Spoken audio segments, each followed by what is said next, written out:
Do you believe in magic? I don't. Of course I don't. I'm a cynical shmup playing Scotsman. But would I like to? Of course I would. Who wouldn't? And I think a big part of the appeal of gaming in general can be its promise to transport us to another more magical world than the one we actually inhabit. But while many games feature magic or fantasy, only a very few games manage to conjure up an atmosphere that allows them to actually come good on that promise. When I was a kid, Ocarina of Time managed it. When I was a teen, Ico did. And now, the Adventures of Ten and Till can be added to that list.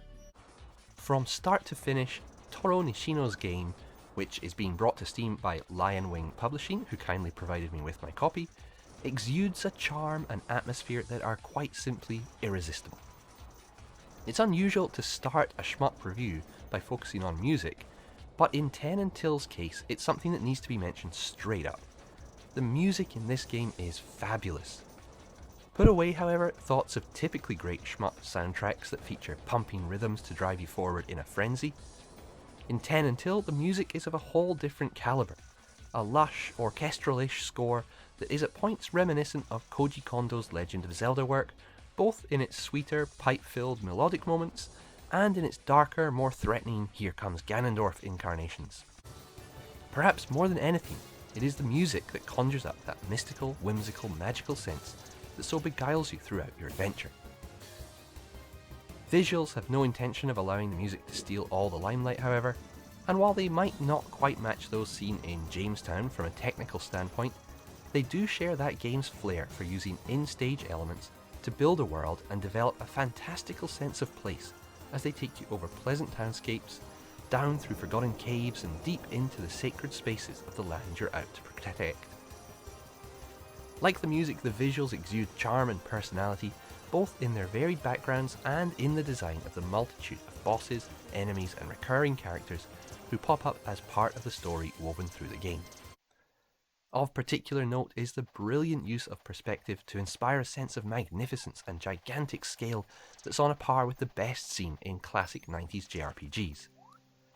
There is in particular one scene towards the end of the game that plays quite brilliantly with perspective to set up a battle of awe-inspiring proportions.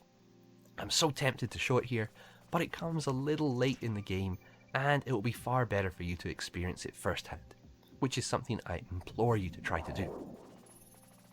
Speaking of 90s JRPGs, by the way, Ten and Till somehow manages to bring to life, in the space of a shmup, a story as epic in nature, if not, of course, in detail, as those found in typical early Square efforts.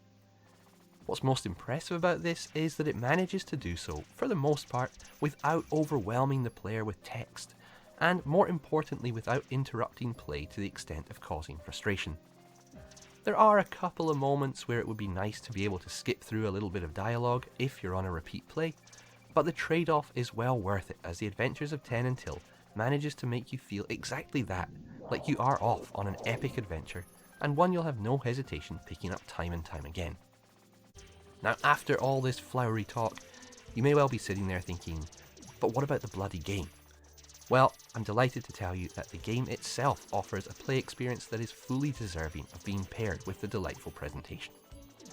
The Ten and Till of the game's title are the names of the two protagonists, but instead of being two separate playable characters you select from a menu, the pair can be switched between at will during play. Ten, an aspiring warrior, fires a straight shot as her standard and moves at a high speed, while her friend Till, a dancer, shoots a wider shot and has a slower movement speed. The character switching is accomplished with a simple button press, but holding down the same button initiates a concentrate mode in which your hitbox becomes visible and your movement speed slows. Obviously, this is useful for more intricate dodging. Your main shot can also be altered in another way by switching between long and short range of fire.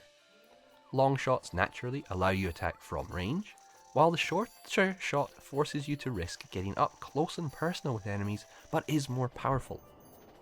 Finally, you have a stock of special attacks, different for each character, which both deliver huge amounts of damage while also providing a brief period of invulnerability.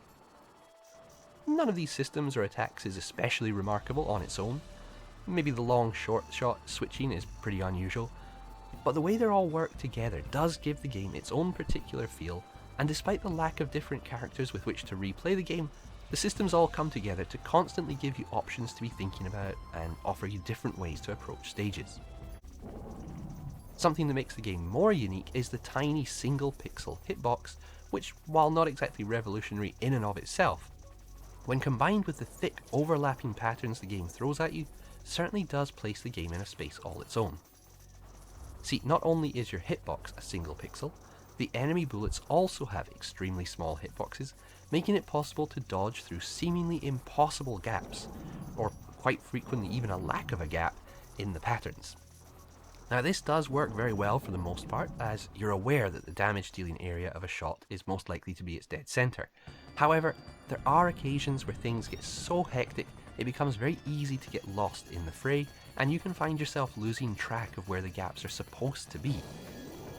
Fortunately, a lot of the time, even after momentarily ending up all at sea, you will escape unscathed from these situations, but it can feel a little too much like things are out of your control, and a kind of shut your eyes and hope mentality can actually take you pretty far.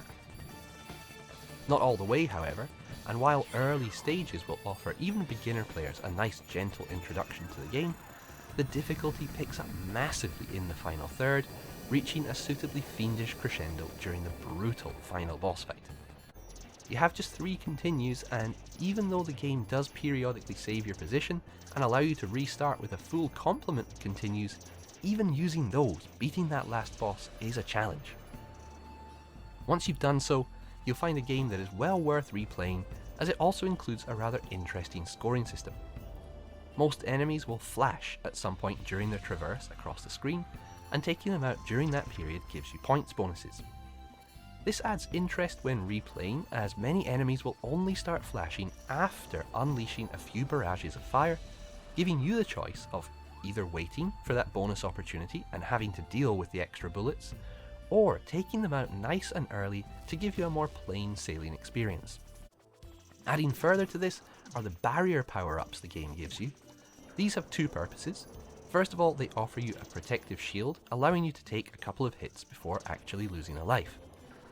If you can collect enough of them, however, they'll add up to start giving you points multipliers. Now, points come both from killing enemies and from the shine stones they drop. The number of shine stones you collected is displayed in the top left corner and is called your light multiplier. This can go up well into the thousands, and when combined with a decent barrier multiplier can result in huge score variances when play is focused on scoring versus playing for survival, especially since taking a hit will drop the light multiplier. One very small issue with the barrier system is that when you do take a hit with some remaining barrier, the sound effect notifying you of that fact is very gentle, and in the midst of a lot of chaos, which is where you're usually going to be taking hits, you might not even notice, and it would be nice if there was a bit more noticeable fuss made. It's also a little disappointing that only one high score is recorded and displayed, especially given how well worked the scoring system is. Now, at nearly an hour for a complete run, 10 until is rather long for a shmup, but these intricacies keep it feeling fresh.